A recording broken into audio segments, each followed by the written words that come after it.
Hey, we're talking to Canada today. I'm Dr. Warren Bird, Research Director at Leadership Network, and the book is A Culture of Faith by Sam Reimer and Michael Wilkinson. And I have Dr. Michael Wilkinson here on the phone. We're going to talk about this huge study, multiple years, grant funding, traveling all around, a lot of interviews, and then pulling together to identify a particular group with a lot of surprises. So first, Dr. Michael Wilkinson, you are the Professor of Sociology and Director of the Religion in Canada Institute at Trinity Western University. Welcome, and tell us, what are the key findings, if you had to boil it down, in the book? Well, I think the first thing that I would like to say is that the main storyline in Canada is really about religious decline. All across the country, congregations are dying, they're closing their doors. More people in Canada are saying that they have no religion. We see lots of new religious diversity, and those stories get picked up quite a lot in the public. But one storyline that is often forgotten or neglected or not talked about very much is that there is an exception to the decline, and that is evangelical Protestants. They continue to grow. And so since 2000, they've grown from 8% to 10% of the Canadian population. We have about 30,000 congregations in Canada, and clearly 1/3 of those congregations are participating by evangelical Protestants, and so they are overrepresented. There are way many people involved in these congregations than we see in any other kind of congregation in Canada. And you drilled down on that growth, and you found at least two prongs. One, immigrant growth of people who were Christians coming to the country, or who came to the country and in the unsettledness found faith in Jesus Christ, and existing more missional churches. Which of those explains the greater growth? Well, we discovered quite a few things in the book, for sure, about why these congregations are important to evangelicals and what makes them vital or strong, why people are committed to them and give money to them and support them. And on the growth side of it, yes, we do certainly see that while evangelism, for example, is important to these evangelical Protestants, that the evangelistic rates, for example, or growth, has not really changed very much in the last 30 years. In other words, that's part of the story. But increasingly, we're seeing more immigrants from Africa, Asia, and Latin America who are coming to Canada that are Christians, either in places like Nigeria or Brazil or Korea.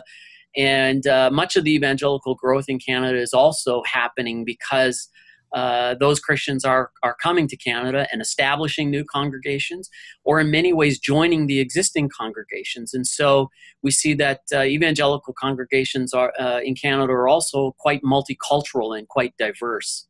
So are you saying, of the existing congregations in Canada, that the growth rate is kind of at the same rate? Does that mean that the other more mainline United Church of Canada and others, they're just by contrast not growing? Or do we have a fertility issue, or what's going on that evangelicals are becoming a greater and greater portion of the pie? Well, yeah, I think that if you look at what's going on in the decline of in congregations among other Christians, it is largely related to the fact that those congregations are aging. Their populations are declining because they are beyond the childbearing ages. So, of course, they're not having children at the same rate that evangelicals are having children. And while many of them were growing through evangelical or through migration before, I mean, the United Church of Canada, the Anglican Church, largely those immigrants came from Britain. They came from Europe. The Lutherans came from Germany. The Lutherans came from, Scandinavia. So immigration sources have changed. People are not looking to leave Europe anymore. And these European ethnic churches, if you want to say it that way, are not experiencing that. And they've aged, they've grown and older. And so the Christianity that one sees in Africa, Asia, and Latin America is more akin to an evangelical or a Pentecostal type of expression and experience. And so when they come to Canada, they find a home with those congregations that are like them. And speaking of Pentecostal, one of the largest growing evangelical denominations that you mentioned is the Pentecostals Assemblies of Canada. Is the Pentecostal side by far the more growing in Canada, or is it all stripes of evangelical faith? I think across the board, you're seeing evangelical churches in all categories or different types are growing. So it's not just one happens to be growing more than any other group. Evangelicals like the Pentecostals certainly over the last century grew by leaps and bounds. But their growth has slowed down as well since the 1990s. And in the 1990s, most of their growth was through new immigrant congregations, whether again that were Koreans or Brazilians or Nigerians. So they're not too much different than the other evangelicals. But their growth over the years certainly was. When you look at the number of people who attend a PAOC church on a Sunday compared to the United Church of Canada, it's about the same numbers, which is staggering because at one time, the numbers of people who attended the United Church of Canada were on a regular basis was in the millions. And since the 1960s, they've just continued to slide away. Final question. Speak to pastors. This book is going to be widely read, discussed for many years among the scholarly community, both in Canada and all around, I'm certain. Speak to pastors south of the border, if you will, in the United States. We often watch Canada feeling that you're a little bit ahead of us in terms of cultural processing the role of the church in culture and postmodernism and all. What can we learn from reading this book and the evangelical community in Canada in particular? Well, in one of the chapters in the book, we asked pastors and talked about priorities and purposes.